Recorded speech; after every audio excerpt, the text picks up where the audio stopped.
So last day we were discussing about reflection coefficient. So what we did, we considered a section of transmission line and a source is connected on the left side and it is targeted with a load, which we are considering a complex load. It has both real and imaginary parts. Now from here, in this particular scenario, we are measuring distance from source.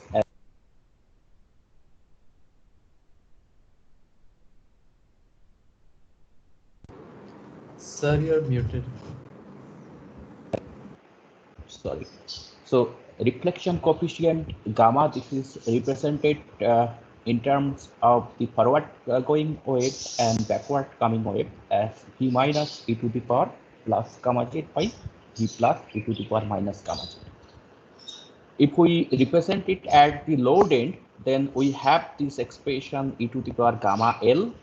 We can also measure it from load end, but in that case we are using the parameter D, and there we have seen that gamma D, this is equal to gamma L into e to the power minus twice alpha D into e to the power minus j twice beta D.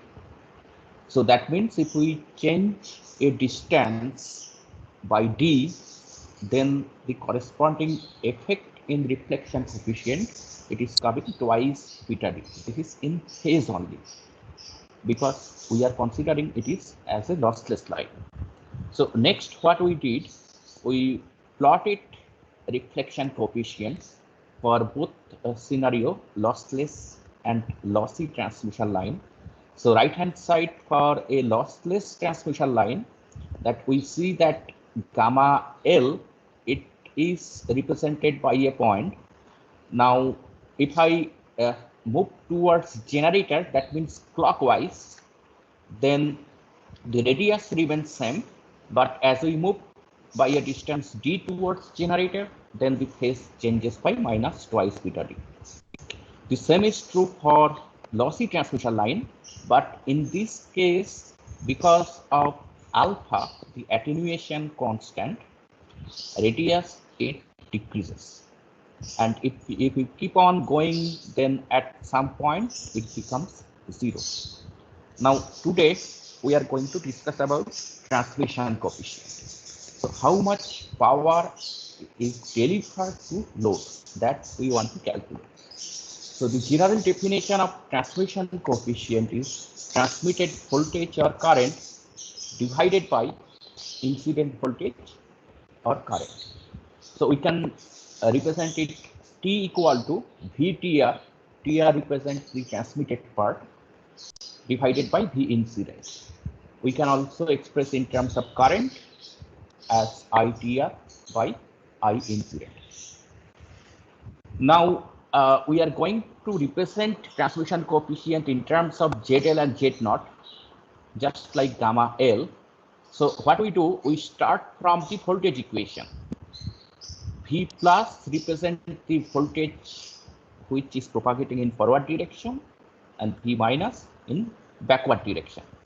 So then at the load N, Z is equal to L.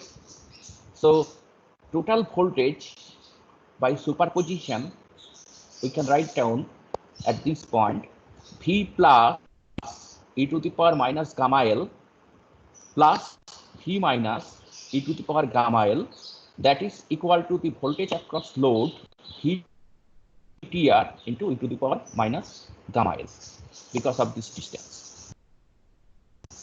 Now for current we have similar expression. We represent it in terms of voltage again, but current V by R. So here V plus by Z0. Z0 is the characteristic impedance of the transmission line. And for the second term, we have a negative sign because after reflection, we have the direction of current, it changes. So because of that, we have a negative sign. Otherwise, more or less, it remains same. But on the right hand side, since now current through the load, so we can't put Z0 here. It is VTR divided by ZL, load impedance. So all are complex quantities.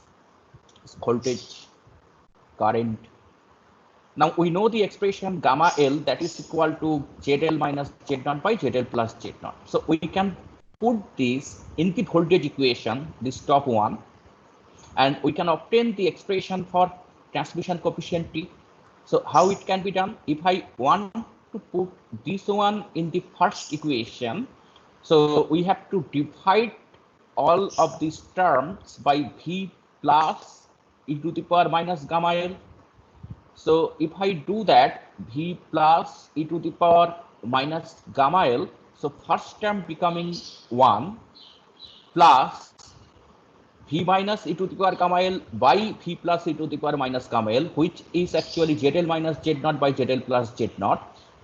This is equal to VTR divided by this V plus e to the power minus gamma L cancel out. So VTR V plus, that is actually VTR by V incident.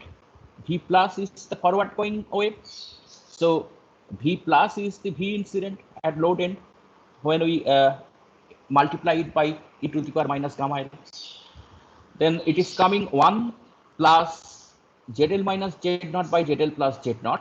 So you simplify it, then transmission coefficient, it comes twice ZL divided by ZL plus Z0. We have the expression for transmission coefficient in terms of load impedance and the characteristics impedance of the transmission line. So next, let us calculate what is the transmitted power which is absorbed in the load. So how we can do that? We know the incident power. Then if we subtract the reflected power from load, that will give me the power delivered to load. So what is incident power? We have to consider V plus power. So V plus e to the power minus alpha L, if we have some attenuation, square by, this is V square by R form. So V square by Z0. Now we have a factor of 2. Again the same thing. That means whenever we are considering AC current or voltage, we represent by RMS value.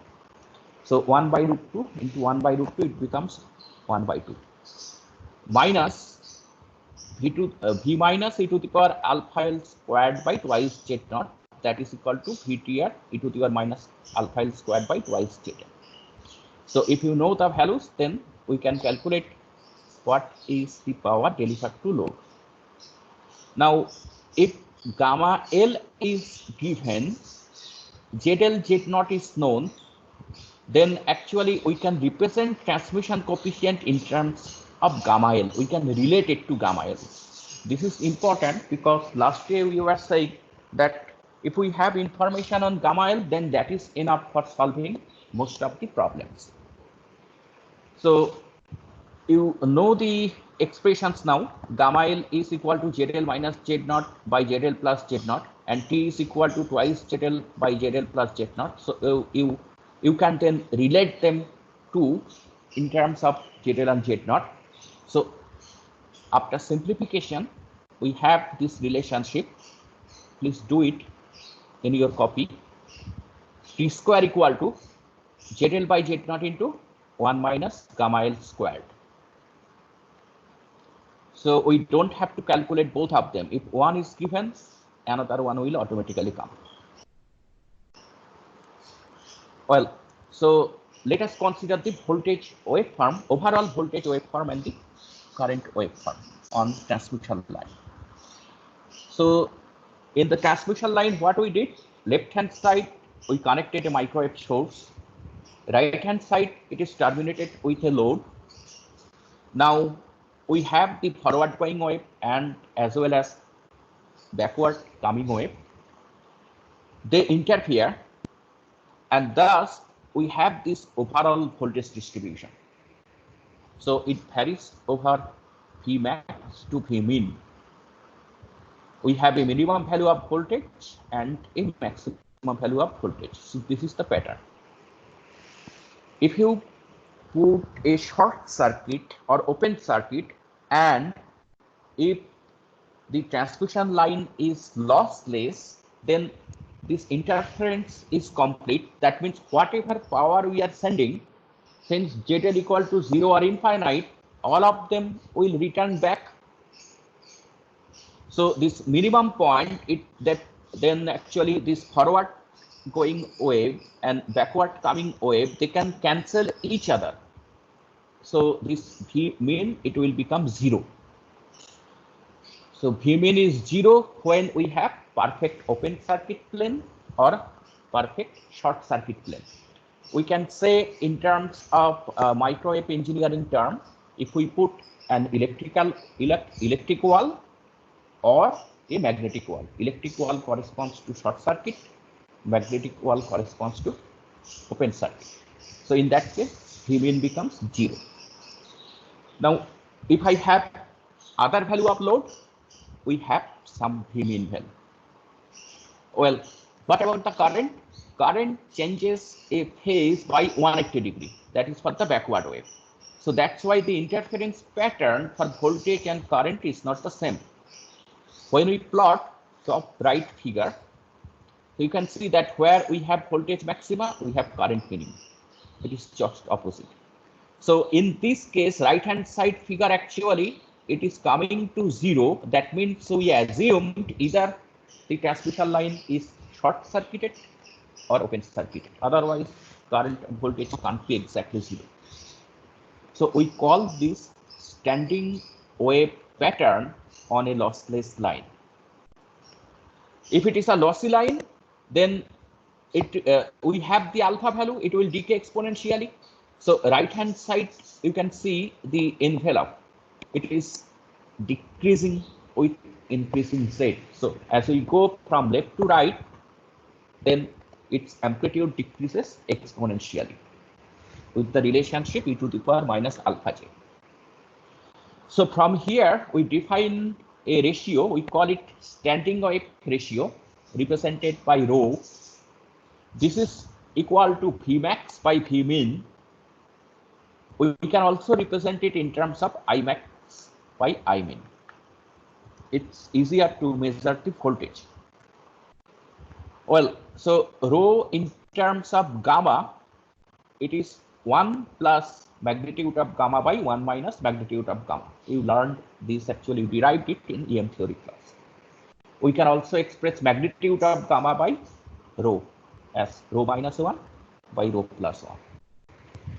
So here you see, if somebody provides me information on VSWR or rho, then also we can comment on the load. It is matched or not. So if it is open circuited or short circuited, that means the load is infinite for open circuit, 0 for short circuit, then all of my power is coming back, reflection coefficient should be 1, right?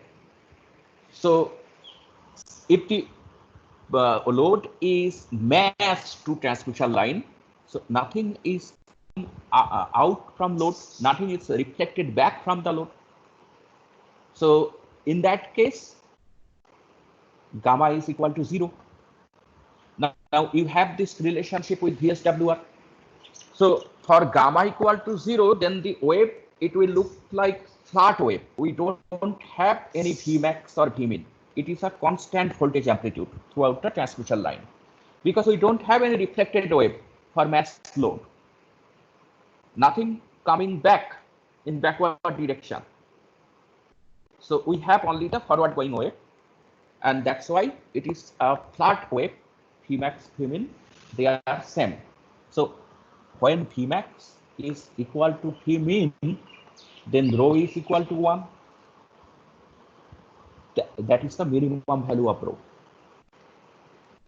Rho can't be less than 1 because Vmin otherwise has to be more than Vmax.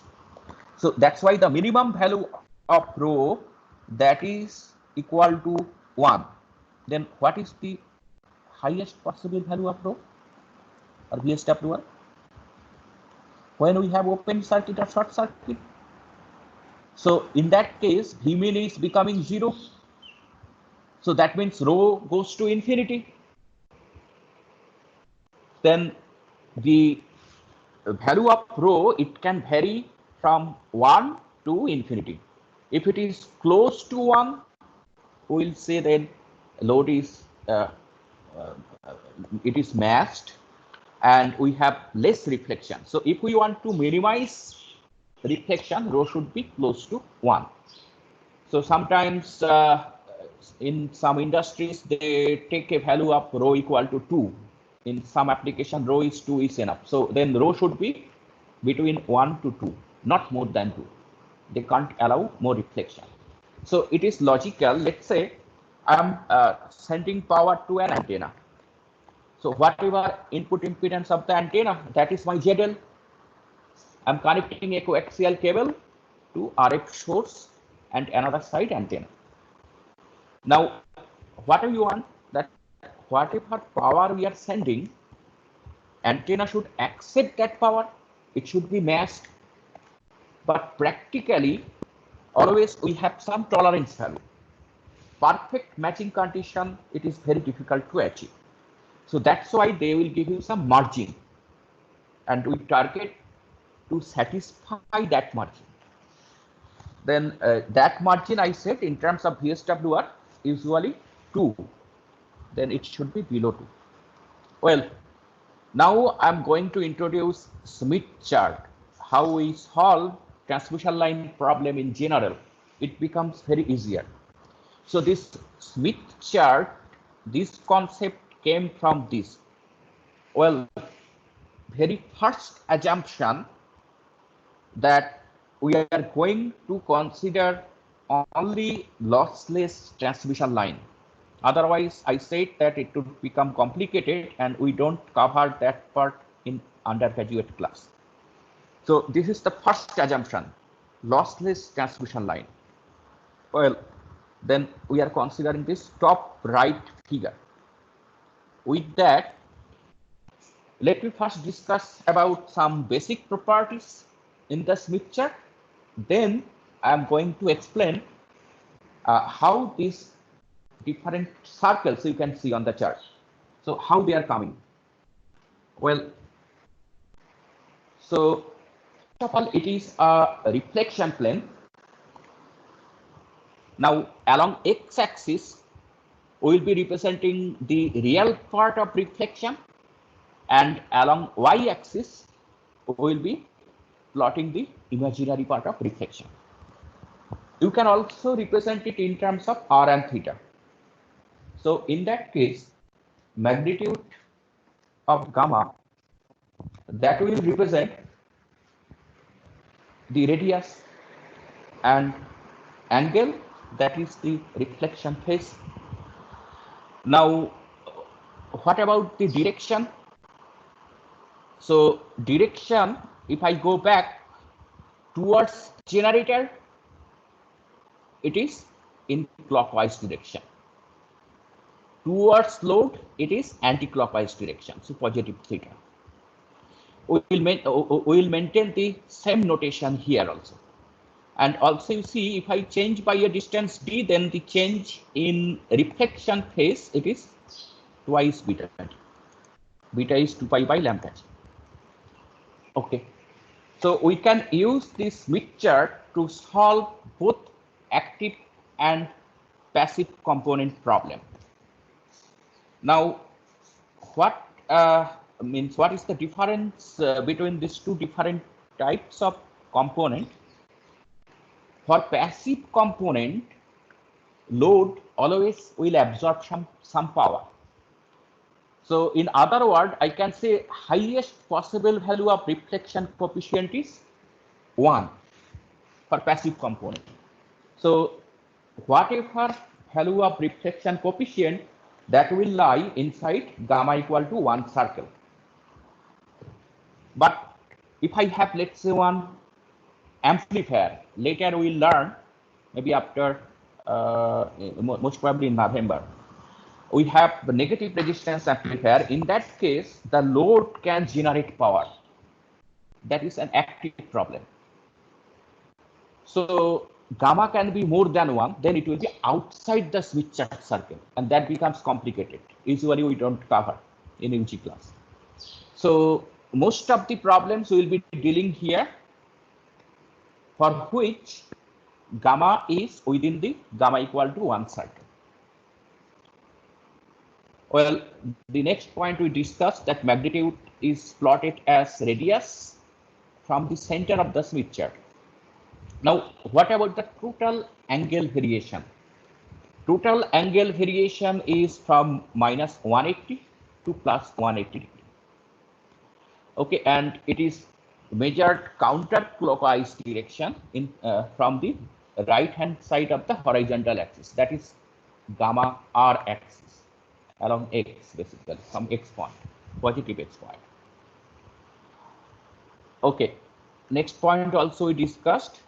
Then the main thing you note down that we always plot the impedances in normalized form. If the characteristic impedance is Z0, then you first normalize the load impedance, then it becomes ZL divided by Z0, and that value will be plotting here. Otherwise, for all the values we have to represent. So that's why this is the notation that we first normalize all the impedances, then we consider. Now, I'm going to follow DM Pozar's book notation. So what he did, he used small letters to represent normalized values of impedances. I am also going to follow the same notation. Now look at the Smith chart carefully. Let me zoom in better. It's not visible. So this Z0 is impedance of the transmission line. Characteristics impedance. Yes, sir. And ZL is the load impedance. Yes, sir. Okay. It will be more clear in next 10 minutes. Just let us have some basic properties of Smith chart.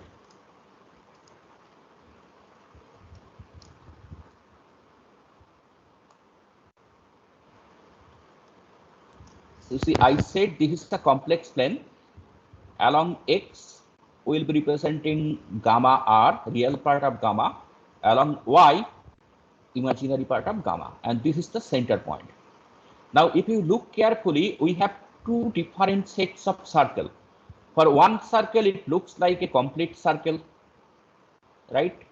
And for another set of circle, it is looking like a part of the circle only given here.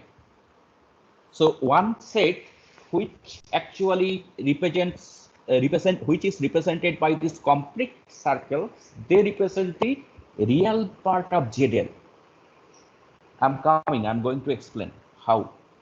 And this arc, upside and downside, that represents the reactive part of any ZL.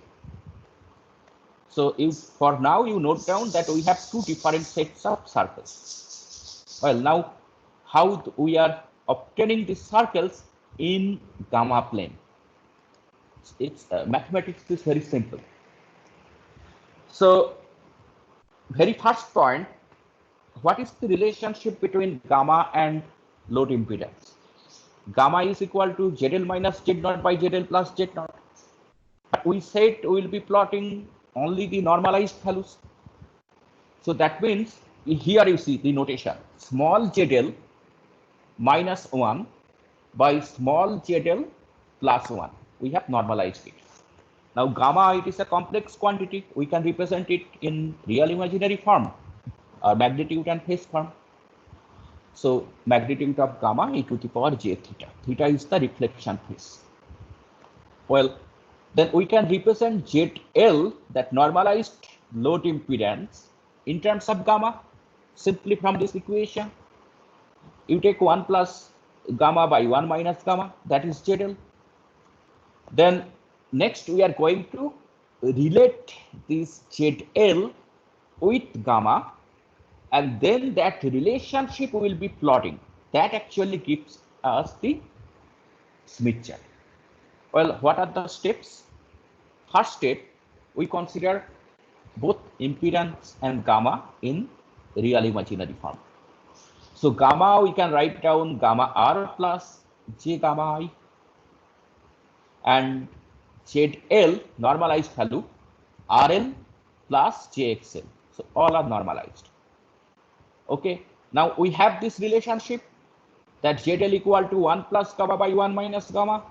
So we put it simply here. Then RL plus JXL, this is equal to 1 plus gamma R plus J gamma I divided by 1 minus gamma R minus J gamma I. Now we have to separate the real and imaginary part. So for now, I am assuming the final, I am coming to final expression directly. So please solve it after the class in your copy. Then RL, it is coming 1 minus gamma R square minus gamma I square divided by 1 minus gamma R square plus gamma I square. So we could represent RL in terms of gamma R gamma I and XL in terms of again gamma I gamma R. We can rearrange them in this form. So you see one interesting form. So if I rearrange the first equation, we can write it in this form and the second equation in this form. You try it in your copy and it represents two different sets of circle, right? X minus A whole squared plus Y minus B whole squared equal to R square. So that is actually the equation of circle where A and B, they represents the center of circle and R is the radius of the circle. So similarly here along X we are representing gamma R, along Y gamma I. So center point is RL by 1 plus RL and 0. So if I change RL, then center point will change. In which direction? Gamma I equal to 0. That means Y equal to 0. So all the center for RL, it will be on x-axis or gamma R axis. And as we change the value of RL, then the radius is changing along, okay, with this relationship. Similarly, let's see what about the reactive part. We are considering normalized values. So in this case, what we see that x equal to 1, that gamma, that means for all the center for reactant circle, it is at x equal to 1 or gamma R equal to 1. Well, only the Y value will change. Its radius will also change. So for the first set, then what we see? All the centers, they are on gamma R axis. And for the second set, we see all the centers, they are on gamma R equal to 1 axis. Well, with this observation now, come here, I just rewritten these two expressions once more, the same expression. So you check now carefully, these all resistance circles, for them, center it is on gamma R axis. And for all these reactant circles, the center, it is on this x equal to 1, that is gamma R equal to 1 axis, all the centers. So you have to take a compass, and if you know the radius value, then center is known, you draw the corresponding circle. So you have this reactant circle like this and this complete resistance circle. Now see some basic properties. Well, one thing, okay, so about radius and center we already discussed. Now for all circles, if I put gamma R equal to 1 and gamma I equal to 0, it is satisfying the equations. So that means all these circles, reactants as well as resistance circles, they all passes through gamma R equal to 1 and gamma I equal to 0 point. Well, let us find out two important points, means where R is equal to 0 and x is equal to 0. Similarly, R infinite, x infinite. Well, if in the first equation, if I put gamma r equal to -1, what will happen? So minus, okay, let me do it better.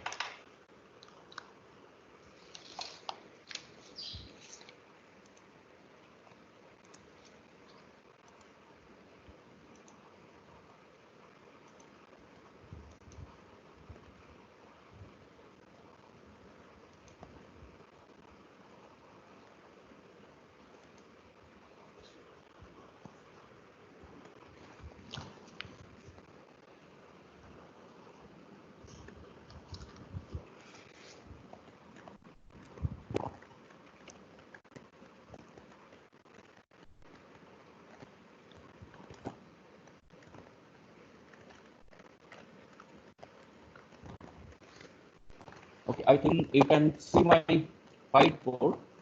So we consider the first circle set for the resistance. Then it was gamma r minus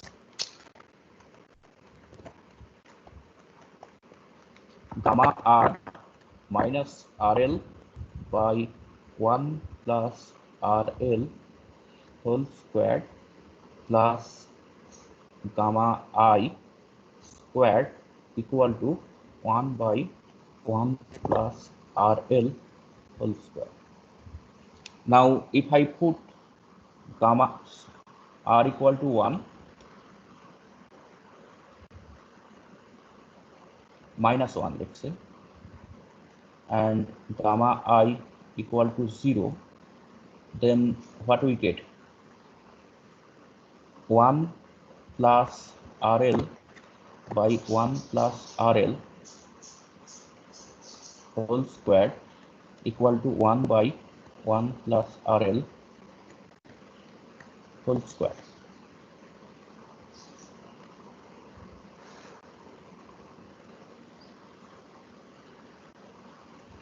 So 1 plus RL plus RL divided by 1 plus RL, this is equal to 1 by 1 plus RL. So it's coming twice RL equal to 0. So that means RL is equal to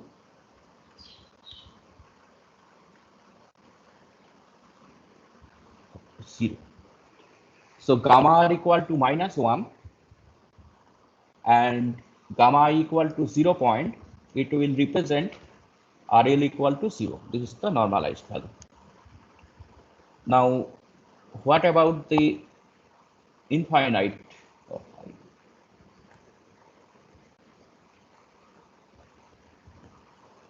Again, we start from the same equation, gamma r minus RL by 1 plus RL whole square plus gamma I square.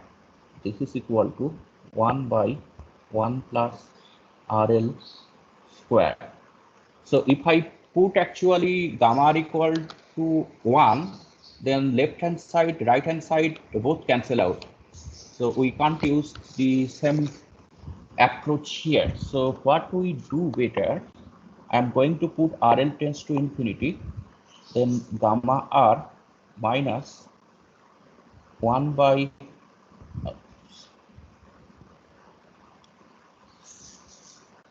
1 by 1 by RL plus 1 whole square plus gamma I square, it is equal to 1 by 1 plus RL square.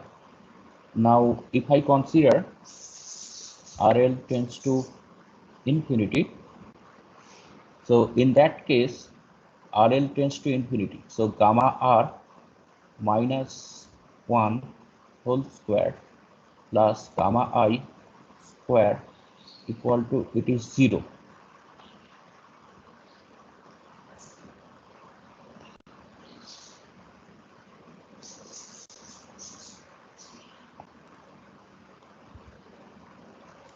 Did I start?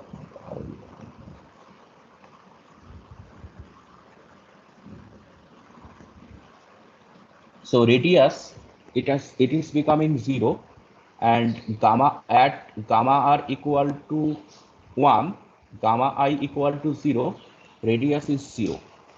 So we can interpret it at gamma r equal to plus 1, gamma equal to 0 point, it will represent RL infinite. Okay, so let me come back.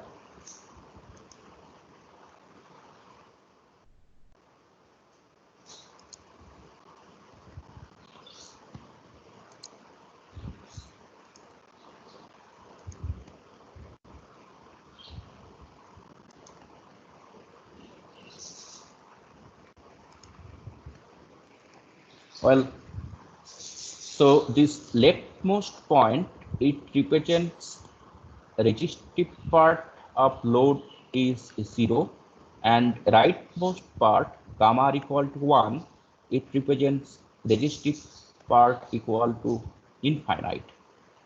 Now, what about x? You put similarly here, and we can find out that XL is also infinite at gamma r equal to 1, gamma is 0, and x tends to 0 at gamma r equal to minus 1, gamma equal to 0 point. Now, what about the center? What happened at the center? At the center point, gamma I equal to 0, gamma R is equal to 0. So if we put that, then it is coming, reflection is 0. So in this equation, then you put it, it is coming actually 1, R is equal to 1, and XL is 0. So that means you are terminating the transmission line with R equal to 1. That means basically Z naught, because we are considering the normalized value. Similarly, if I ask you for what value of R the circle is between this origin and gamma r equal to 1 point. So you just put the values, then you will get the center, it is at 0.5. You see here directly you can have RL equal to 1, so then 1 by 2 actually. So gamma r minus 0.5 whole square. So at 0.5, then we have the center for r equal to 1. So similarly, we can find out all the circles. Now from this expression, then we see what about the positive XL and negative XL. So for positive XL, gamma I, it should be positive. And for negative XL, gamma I, it should be negative. So that means in the Smith chart, this upper half, it represents the positive XL value. So positive XL means inductance, J omega L. So if the load value, it is inductive, it will be in the upper half circle. If it is capacitive, then it will be in the lower half circle. Now, we said that we start from this point. If I consider magnitude of gamma and theta of gamma.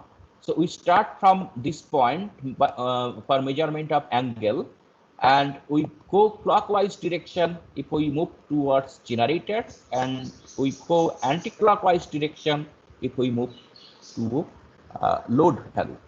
So it then left hand side, it will represent 180 degrees, and if I go bottom, it will represent minus 180 degree. And this is for the phase, reflection phase. Then what about the distance? For lambda, you see lambda corresponds to 360 degree.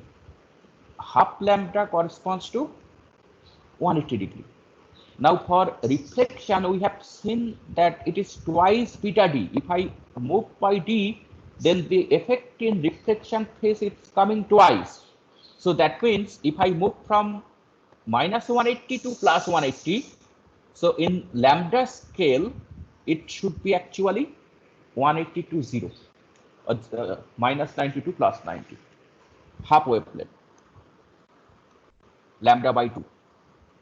Okay, so it is coming from that relationship between D and reflection phase. Well, next we are going to solve a problem. So before going to solve problem, let me show this Smith chart in zoomed in view, because we need to know all these values. Okay, let me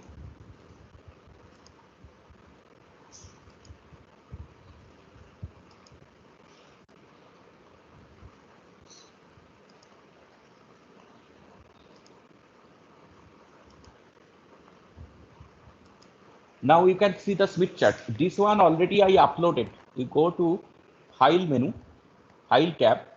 Also the lecture one also I uploaded this till today. Well, so this is the Smith chart. Now you can identify the resistance circle. It looks like a complete circle, and the reactance circle. Okay, this upper plane represent inductance, lower plane, lower half represents capacitive load. Well, what are the things written here? You see, there are different scale given. So whatever you are comfortable with, you go with that. You have to use now protractor and compass and scale. You need a geometry box. So before computer simulation, people use this graphical technique. Even after computer simulation came up in last 20-25 years, people still using Smith chart concept because it is very easier. You can even use MATLAB to plot these circles. Okay, and you can easily solve any problem. So that's why in the measurement instrument, which are used at microwave frequencies like vector network analyzer, you will see that they will be showing the result on a Smith chart. So if you don't understand Smith chart, actually you are going to miss all those things. You can't take reading directly or accurately, better to say. Well, so then let us be familiar with different terms. So basic circles, how they are coming, what are some of the main points that we discussed. For example, the center of the Smith chart represent gamma is equal to 0. That is for mass termination. And from solution, we have seen that this is normalized resistance equal to 1 and reactance is 0. If I go rightmost point, then here both the resistance and reactance goes to infinity, and leftmost point, then it is 0. Now here wavelength toward generator. So they are representing the wavelength, the very first scale. It is a standardized scale. So you can download Smith chart from anywhere, from Google also, you will see the same thing. Well, so wavelength, they started from here 0 and go towards generator. If I turn one complete circle, it represents half wavelength. You see 0.48, 0.49, then again the same thing. Because from the standing wave pattern also we have seen for each and every half wavelength, the same thing is repeating after that. So we don't have to repeat it. It is having the periodic nature. So next, again the wavelength towards load. So you don't have to even do any subtraction or other thing. They are giving both of these two scale. Now they are moving left hand side anti-clockwise direction and representing the distance. So you see 0.1, 0.2, then it comes back 0.48, 0.49. Next, it is the angle, reflection angle. As I said that we start from right hand side, x positive x axis, gamma r equal to plus 1 point. So it is 0 here, reflection phase. Now you can move towards generator or towards load. So if you go, then we have plus minus 180 point right here. Okay, so these are the wavelengths and angles. Now what about the resistance values? Resistance becomes infinite, and these are the circles, 1, 2, like this, and it goes to infinity at this point. Now then r equal to 0, I have to come back here, left hand side. So this circle r equal to 0, it actually coincide with gamma equal to 1 circle, because that time we have complete reflection. Now r equal to 0.1, 0.2, 0.3, at the center it is 1, mass termination. Then 1.2, 1.4, similarly 3, 4, 5, now it becomes logarithmic. It's increasing rapidly, 10, 20, 50, and so on. At this point, finally it is infinite. What about the reactance circle? The center, it lies here on this gamma r equal to 1 axis. Well, and this point represents L tends to infinite. So you see then this straight line for which radius is infinite, x-axis, that represents radius is infinite for reactance. So here XL is equal to 0. Now you go up, it is positive, 0.1, 0.2, 0.3, 0.4. Then here it is 1. 1.2, 1.4, now it's increasing rapidly, 3, 4, 5, and so on. This is for the inductance. Similarly for the capacitance, same, it's exact mirror half, 0.1, 0.2, 0.3. Here it is 1, again 1.2, 1.4, so on. Here it goes to infinity. So you have two different sets of circle. Now, if I give you a load value and ask you, show me the load value on Smith chart, what we have to do? First of all, we have to, the very first step, we have to normalize the value. Now, if nothing is specified, I said that Z0 is always 50 ohm in microwave system.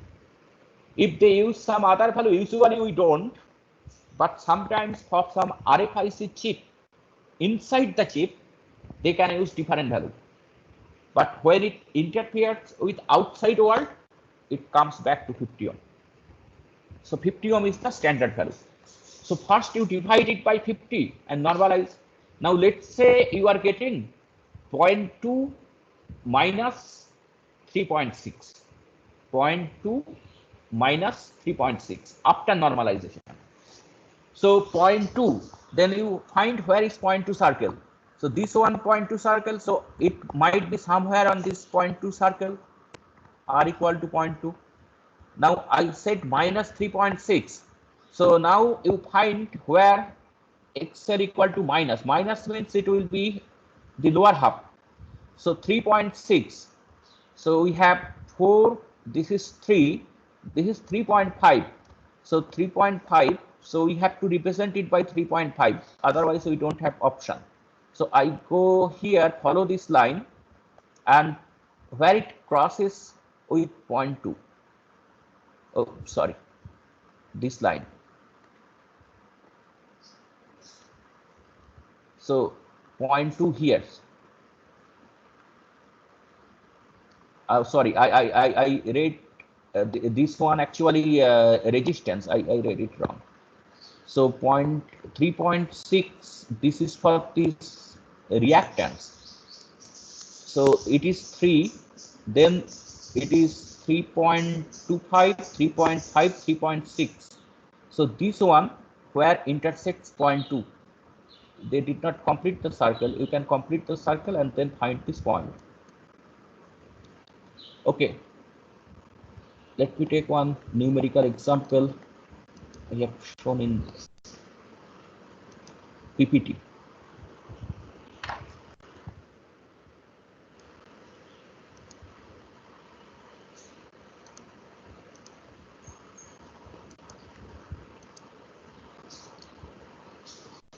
Okay, so here exactly we follow the same step. One value is given 20 plus j35. Now first represent the point, find out the reflection coefficient. Then a microwave source is connected 0.3 lambda away. Okay, so I don't think today we have enough time. I have already shared this slide. Maybe you go through it, and next Monday we are going to discuss it. We have just 2-3 minutes left. So let us better quickly take a few questions.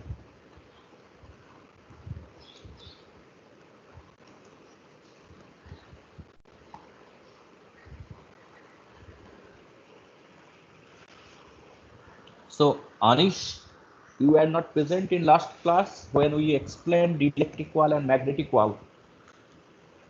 So short circuit means you are blocking it by a metal, practically. So that is the electric wall. On metal surface, tangential electric field is 0. It should be normal. So we call it electric wall or short circuit plane. Any other question?